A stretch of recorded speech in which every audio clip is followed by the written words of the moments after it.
It's the Fitness Lab Pittsburgh podcast, a new episode every week. A podcast about movement, part of making your life complete. Fitness Lab Pittsburgh, aka FitLabPGH, brings you interviews with people in the Pittsburgh area who understand movement is part of what makes life complete. Looking for a new movement idea or just want to hear interesting stories about people who make movement a priority? This is the podcast for you. Whether you consider the gym, dojo, or fitness studio your third place, or just want to learn more about movement, activity, and fitness to enhance your life, give FitLabPGH a listen. We interview locals in the Pittsburgh area who make Pittsburgh a great place to move. Subscribe to us on Apple Podcasts, Stitcher, or Google Play, or check out our website for other subscription options. Subscribing is free and gives you notifications when we release new episodes. Each podcast episode will be long enough to pique your interest and short enough to hold your attention. Have an idea for an episode? Know somebody we should interview?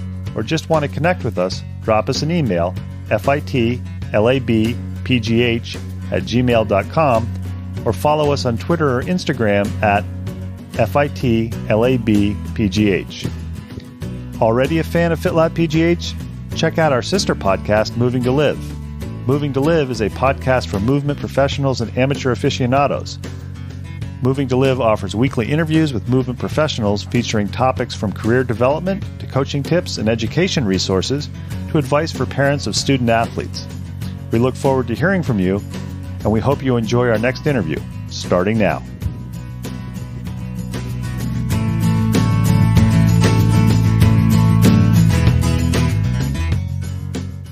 FitLabPGH and our sister podcast, Moving to Live, firmly believe that movement should be treated as a lifestyle, not just an activity. That's why, in addition to our weekly podcasts, every Monday, Wednesday, Friday, we release a 1-minute movement tip lifestyle hack video available on both social media channels, including YouTube and Instagram. And every Thursday, we have a written FitLab Pittsburgh features of a 2-legged or a 4-legged mover in the Pittsburgh area. Check out our website, fitlabpgh.com, for more info on all of these and to fill out a form to be a FitLab Pittsburgh featured person. Today we're talking with Chris Mayhew, a cyclist, a cyclocross coach, and an overall cycling coach who teaches people how to ride their bikes faster and better. FitLabPGH back with another podcast interview. This time we stayed in the South Hills. We were at Reginald's Coffee in Bethel Park. I believe it's Bethel Park or South Park? Bethel Park. Bethel Park on South Park Road. If you're looking for good coffee, they also carry Mediterra Bakehouse biscotti. So if you are a Mediterra Bakehouse biscotti fan, that's something to do. We are with Chris Mayhew. He is a cycling coach, a longtime rider, and we're going to find out why somebody in his 40s still rides and is doing a kids activity. And I can say that because I still ride too. So Chris, thanks for taking time to talk to FitLab Pittsburgh. Thank you very much for your time. My first question I always want to ask people that I interview for FitLab Pittsburgh is, are you a Pittsburgh native? If so, why are you still here? If not, what are you doing here? Almost everyone here points out that I am not a native, so I'm glad you had to ask. As we discussed a little bit before the show, I'm from Kentucky originally, and I grew up there, was there till I was 24, 25, moved to Pittsburgh, met a girl here. Her job is tied to headquarters here, and we want to get back to Kentucky, but it's going to be a few more years now that we have a son, and we want to get him through school first. And when you say go back to Kentucky, are you back to Bowling Green or other parts of Kentucky? I would like to move back to Louisville. I could sing the praises of Louisville, but we would like to move back to Louisville. Where I'm from, Bowling Green is a very small town, and it's nice to live in a city. And I know I can tell you're a Kentucky native because I lived in Lexington for a while, and I happened to mention that I was going over to Louisville. And people just kind of looked at me and said, what? I said, yeah, you know that town that's like 85 miles west of here? And they said, oh, you mean Louisville?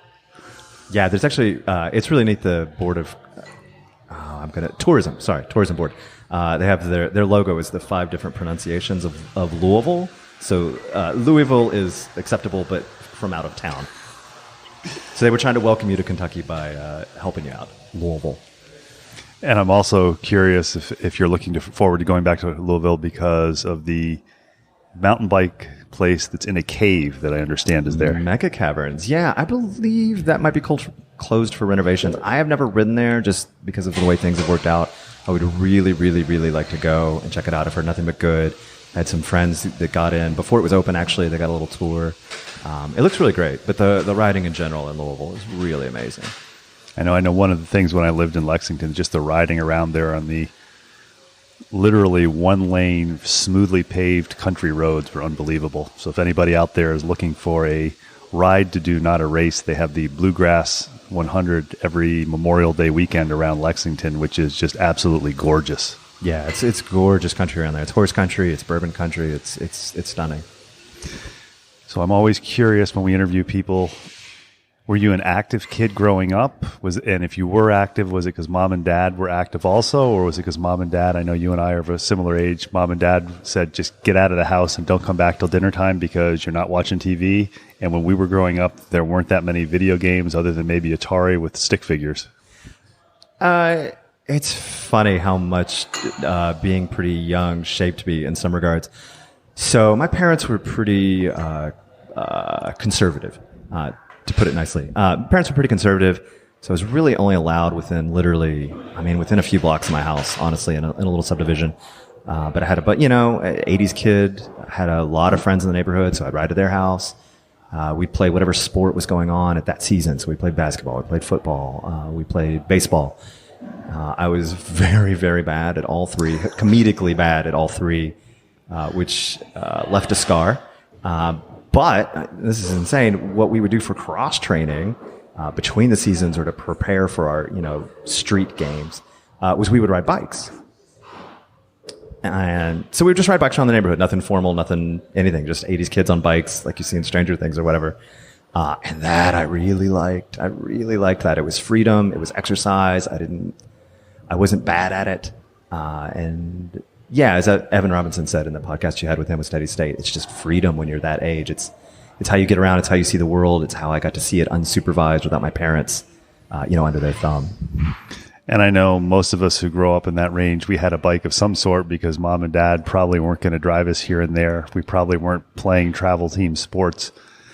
At what point did you realize, there's actually a sport with biking, and what was that sport? I mean, I know some kids, they're fortunate enough to grow up, like we're here probably 3 miles from the South Park BMX track. So some people do that. We're, like I said, less than 3 miles from South Park. So kids now, they could maybe mountain bike with mom or dad or on their own. But what was it with you when you realized, oh, there's actually a sport with this? And how old were you?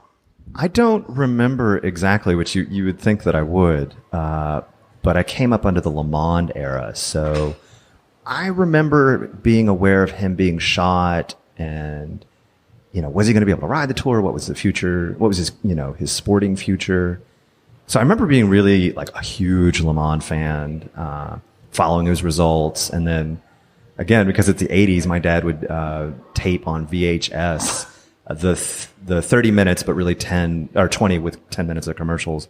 ABC's Wild World of Sports. So you got a week worth of the Tour de France, in 20 minutes. Oh my God, I lived for that. With music by John Tesh. Yes, exactly. 100%. And I would have to, ride down to at some point I was able to ride down to the library and Xerox the stage results, like in the back of USA Today. So at least I had the top 10.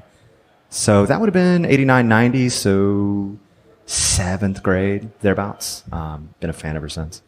And then what was it where you took the transition from being a fan saying, I want to try racing? Can you remember when your first racing was, how old you were, what it was? Oh, yeah, absolutely. So I got really lucky in Bowling Green. It was a very, very small town, but I found the 5 other guys who were racing bikes or had raced bikes because I worked at the bike shop. We rode a ton. They taught me so much. Yeah, I'm still friends with them all. I'm still thankful for the time that they gave a 15-year-old punk kid to ride around on the weekend. So I knew about racing from those guys and had heard about it, but there wasn't any in Bowling Green. Then college started rolling around, or looking at colleges, and I was like, if I could get to the University of Louisville, there's a lot of bike racing up there. So not collegiate, but just in the area. So why don't we think about going up there? Went to the U of L, fall in '94, raced. Started in August, raced in November. It was a mountain bike race just because it was the first thing I could find, and I had a couple of friends who would go. It was really fun. And then they still have, but at the time had a very, very strong spring training schedule where, they were low key races, but they started in February, raced for a couple months. And I did the first one, in February, March, and rode on the road. And Completely in love with it. Absolutely 100% in love with it, despite how bad I was at it. I think it's interesting. You said your first mountain bike race was in 94. We had the good fortune a few weeks ago to interview Elaine Tierney, one of the founders of Dirt Rag. And she was talking about how when she started riding and mountain biking in 89, 90, not that long before you did, there were no suspension forks. There was no full suspension. There were no clipless pedals. There were no power meters, etc. And I suspect even at 94, if you had a RockShox or a Manitou fork on your front of your mountain bike, you were really sporting. And there were probably some people doing really well with toe clips and a rigid front and a rigid rear bike. Yeah, I can still remember the first RockShox I got. I can remember when they came out, and I couldn't afford them for a while, like the original ones. And yeah, I could tell you exactly which one I had. I could still rebuild it right now if you put it down in front of me. Yeah, just the technology is amazing in the last 25 years. And I know that very often people, when they get into cycling, especially in college, they have a tendency when they start racing to focus on one thing. If they happen to grow up in Atlanta, maybe they go to the track and race on the track and they become track riders. Or if they grow up in Colorado Springs, maybe they focus on road riding. I know Kentucky has a lot of mountain biking, a lot of road biking. Was there an area that you specialized in, or is it just, I just want to ride, and whatever race it is where I can get a T-shirt or get a Preem or something like that, I'm going to do that? I did a lot of it. I did mountain biking because I enjoyed it, and there was a good scene there, and it played to some of my strengths. I did road racing because that's what everybody did in Louisville, and there was a really, really strong road racing culture and background. And sometime in 96, I don't remember who did it first, but I had two very good friends, and I think they both essentially around 96 said, hey, get in the van. We're going to do this thing called cyclocross. And I was like, all right, whatever, let's just get in the van. I'm 20, who cares? And really got bit by the cyclocross bug. It wasn't as big in Louisville at the time, but it's really taken off since then. But I did it all. The only thing I didn't do that I really regret is track racing. We had Major Taylor Velodrome about an hour north. I don't have any good reason for not having raced there, but it's the one thing I regret. I could have raced everything, right? Track, mountain, road, and cyclocross all in Louisville, Kentucky. And track's the one thing I never did. And we were talking a little bit before the interview. You said you wanted to get out of Kentucky. You moved to Pittsburgh, and you've been here ever since because you met a girl, and her job is tied to here. Jobs are important. At what point, or how did you make the decision, or how did you transition from just being a rider into coaching? Did you major in something in college that was that? Did people come to you because you were successful or you looked cool on the bike? What was it that said, okay, I'm going to be not just a rider, but somebody who trains other riders also? A couple of things. I think one, as I've mentioned a couple of times, I was never particularly gifted at the sport. So I feel like I had to think about it more than other people. If you're good at it, I don't know, I just push down hard on the pedals and it works out. That was never me. So I was always, studying this or keeping an eye out on that. Three things. So that's one. I had to think about it a little bit more. I'd always been interested in physiology and biology from a very, very young age. Cycling goes really naturally with that. It's a great vessel to learn about the human body, exercise physiology. And lastly, there's a really strong strain of teaching in my family. So both sets of grandparents were missionaries. My dad taught college. My mom taught high school. That's what I wanted to do. I wasn't able to do a traditional path in that regard, but I always knew that I wanted to teach. And then so there's that. So there's those influences. I'd always been interested. Eventually I had a really, really bad season and called up somebody that I knew who was a professional cycling coach. Said, John, you gotta take care of this. Like, I don't know what I'm doing and it's not going well. John coached me for 4 or 5 years, I think. And as it turns out, it was a really amazing mentorship. John was with another company, then struck out on his own. And a year after he struck out on his own with his own coaching company, he said, hey, do you want to come with me? I'll hire you. And it's the best job I've ever had. And I've been doing it for 13 years. So I'm always curious about this because I've interviewed somebody from Moving to Live, my other podcast, who said people don't go through multiple careers. They go through multiple transitions in their life. So I'm always curious, what did you major in college? I majored in psychology. I did not finish my degree for a variety of reasons. Psychology also helps out a little bit too, being a coach. That's actually the fun part of coaching, is not so much the physiology. Yeah, that answers your question. And I know a lot of times they talk about the art of coaching and the science of coaching, and the psychology really plays into the art. You really can't treat each person the same and each person equally because each person has a different personality. I think you also hit on something. You mentioned that you're a family of teachers. I was actually interviewed on a podcast yesterday with a physician who really emphasizes movement. He's an anti-aging doctor, not in the wacky way, but giving people health, diet, movement ideas, not you need this drug, that drug to stop it. And he said, at the end of the day, anybody who's in the movement field, from a medical person to a coach to a physical therapist, you can have these various certifications, these various job titles, but basically you're a teacher. You're giving your knowledge or passing your knowledge on to somebody else. Sometimes they're ready to take it. If they hire you as a coach, you hope they're ready to take it, but sometimes they aren't. And I think that's a really important point, that at the end of the day, you teach. Yeah, it's definitely a teaching thing. I have to be careful.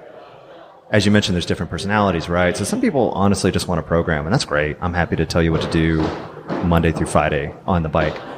I like to teach you, but I always have to pull back a little bit. Like, I can give you a longer answer, but do you want the longer answer, or do you just want me to tell you what to do? And you have to take every person individually, but I love it when somebody's like, no, tell me what you're thinking. I'm like, great, let's do this. And I know with coaching for endurance athletes, that's become big. That's become even bigger since the wave of the internet. So when you were at University of Louisville in 94 or so, the internet probably was just starting to exist. You probably remember your first email address. Is most of your coaching that you do now, is it virtual? In other words, you're coaching people over the internet? Or is most of your coaching face-to-face, or is it a combination? It's a combination depending heavily on the time of year. To back up, my dad taught computer science, so I was on the internet long before. I mean, my dad was literally on DARPANet before the internet. So nerdy family, to say the least. To answer your question, most of it is remote coaching. So somebody emails me, and I need to know, I need to prep for this race. How do I do it? Okay, cool. Here's your schedule. Let me email it to you. Depending on the level of coaching that person is at, and also depending on the person, we may correspond a lot or a little. Depends on what they want. Some people just want a workout plan. Some people want to learn. Most of that's by email. As we discussed earlier, everybody has their different communication. Text, email, phone call, Facebook, Instagram. It's all over the board how we communicate. I have been, thankfully, pigeonholed as kind of a cyclocross coach. There's a lot of different disciplines. People come to me. If you want to know about cyclocross, people tend to come to me for that. That tends to start around July, but also especially in August, even to September. It's a lot of in-person stuff. So I'll teach anywhere between 2 to 4 clinics in person, go to some field. And in Pittsburgh, or do you travel to do the in-person clinics? Usually travel. I'll usually do 2 to 3 out of town, 2 to 3 clinics out of town. I went to Louisville a couple of weekends ago. I was in Ohio. I always try and do one locally. I always try and keep it inexpensive and accessible because I live here, and I think you should, affect change in your community. And then also we have the Pittsburgh Cyclocross practice, which has been going on for 13 years now. This is our 13th year. I kind of organize it, but I want everybody to kind of have a buy-in. I don't want to be telling people what to do on a Tuesday night necessarily, but if I can help a little bit here or give you, maybe try this, try that. But it is definitely a lot of in-person stuff. It's 2 or 3 hours every Tuesday night of me in person in front of people. And for people who are wondering, and the second part is who don't know, what's the cyclocross community like in Pittsburgh? Are there opportunities to race fairly frequently in Pittsburgh, or does one have to travel? Depends on the year. We currently have a good scene, the Western Pennsylvania Cyclocross Series, 5 or 6 races. I'm not 100% sure on that. I know the opening one is this Sunday up at Slippery Rock, I think. Don't quote me on that. It's a great race. I can't remember where it is, but it's a great race. So there's a 5 or 6 race series. They're all within an hour and a half. One's out in Greensburg. They're all accessible. One's up in Alameda and Butler. It's the blessing and the curse of living in Pittsburgh that we're on the edge of 5 different really, really good race series. So if you want to drive to Columbus, or if you want to drive to Cleveland, if you want to drive to the DC area, if you want to drive to Cincinnati, there's some national class race series there. It's a little bit of a drive, but it's worth it for sure. And then for people who are listening and they have no idea what you just said, what is cyclocross? That's a great question. I've been mulling this over for 24 hours. The default answer is that it is steeplechase. So it's riding something that kind of looks like a 10-speed, a drop bar road bike, around in a grass field. There's a lot of obstacles, both man-made and natural, that you have to handle your bike over, or you may get off and run with it. So unlike steeplechase, you have to carry your horse every once in a while. So there are obstacles that force you off the bike periodically, almost regardless of your riding skill. The races are very short. So the background is that they started with road riders riding through fallow fields in the winter just to get a ride in and keep their feet warm, which is why they had the dismounts.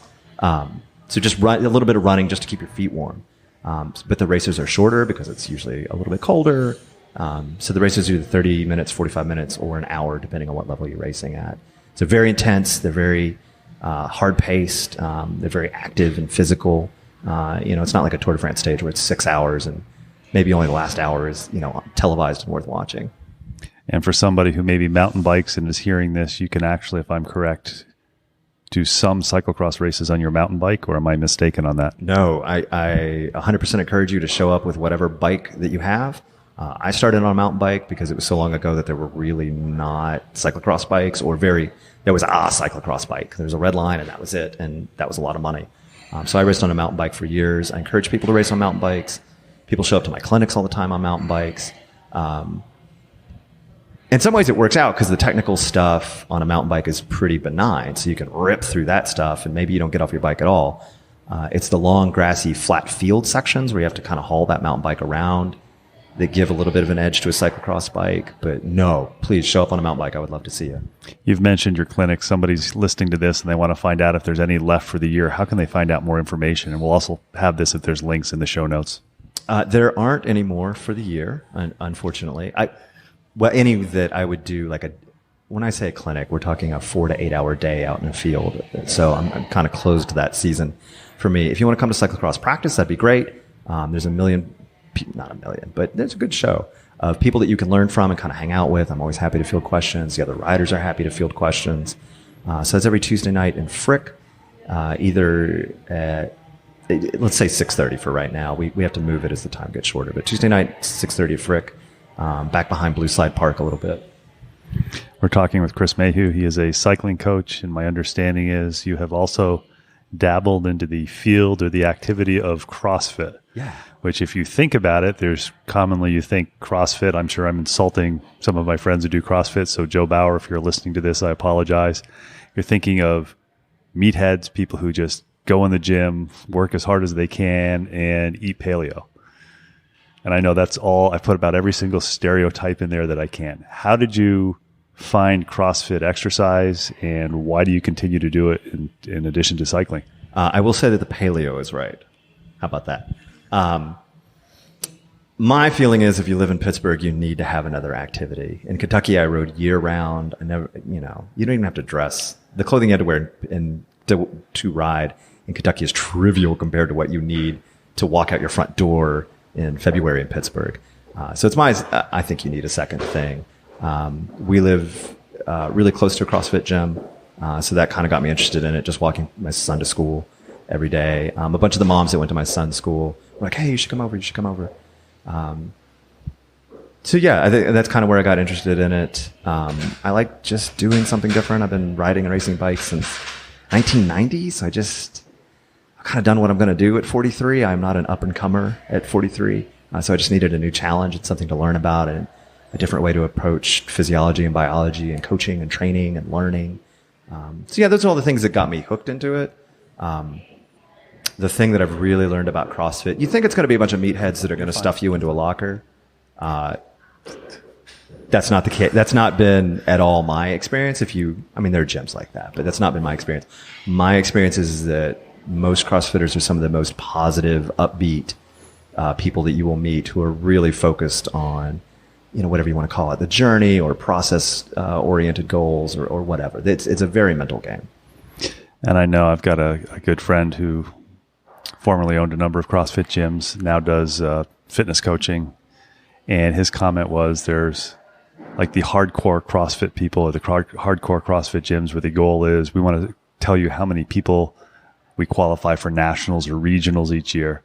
He said then there's the ones that if you're hardcore, you're probably not going to like it as well, But if you join that particular gym, that's the one that has the continuity and the people that are constantly continuing to come there. He said those are the gyms that actually can make money and people can make a living off of it because they're not constantly spitting out people with a literally survival of the fittest. So I'm curious with you with the CrossFit, and I know if you're going to be a bike racer, you have to be somewhat competitive or you spend an awful lot of time riding alone off the back. When you first found CrossFit, did you have the idea of saying, I'm going to see if I can qualify for regionals, or I'm going to see if I can qualify for nationals, or was it more along the lines of, oh, this is another good way to move, maybe something that strengthens some weaknesses from cycling? Much more the latter. I mean, I lifted a little bit in high school because my cycling coach had me do it. I was on the back end of the track team for a year, so we did some weightlifting there too. So I just knew that, I mean, I'm a very small person. Weightlifting's not going to be my jam. And I knew that going into CrossFit too, especially with a shirtless dude. You're like, I don't think that's ever going to be me. So yeah, it was just a great way to learn to move, address a lot of imbalances that, from so many years of riding bikes. Riding bikes is not good for living your life in some ways, in terms of how to move and movement patterns. So yeah, no, I've never had any thoughts about being particularly good at it. I just enjoy it, and that's fun. My two favorite questions I always ask people that I interview for FitLab Pittsburgh, partially because I'm always looking for new ideas and partially because I'm always curious. My first one is the most interesting or fun or unusual movement activity that you've done in the past. And we've had everything from somebody who's skydived to I actually had somebody when moving to live who said, I took a yoga class once, that was enough. So it's really an individual thing for you when you look back at your movement career, what you've done in movement. It's like, boy, that's something that was really, really cool. Is there anything that sticks in your mind? Yeah, that's an interesting question because cycling does not have a variety of movements. I can think of some really, really cool places that I've ridden. I did a... So that's a great one. Most interesting place or coolest place you've ever ridden? Yeah, I did a ride outside of Pasadena up a mountain. I don't remember what it was, but it's actually been in the Tour of California several times, and it's one of the best climbs I've ever done.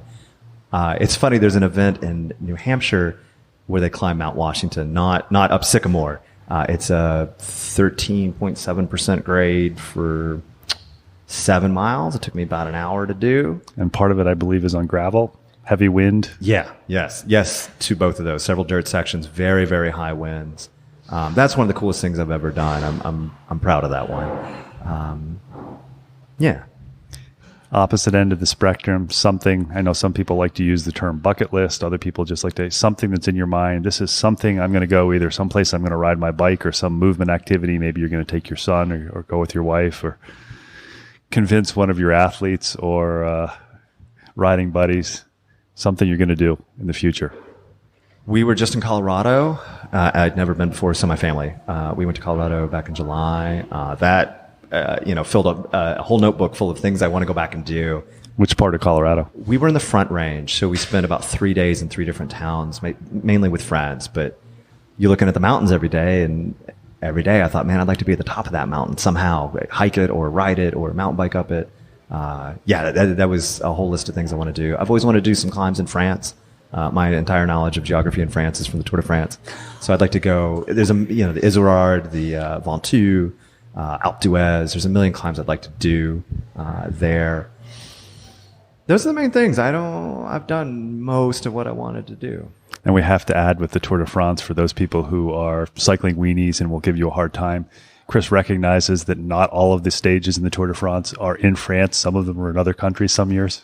True, but the historic ones, I mean, they do a great job of starting in Britain or wherever else, but the ones that were, Le Mans was climbing when I was starting and that are still there are the Alps and the Pyrenees.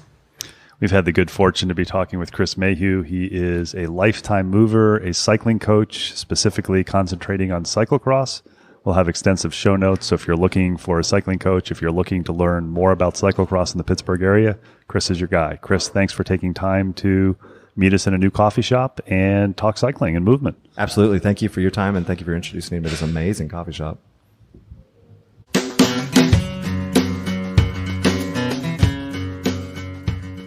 Thanks for listening to the latest episode of FitLabPGH, brought to you by Moving to Live.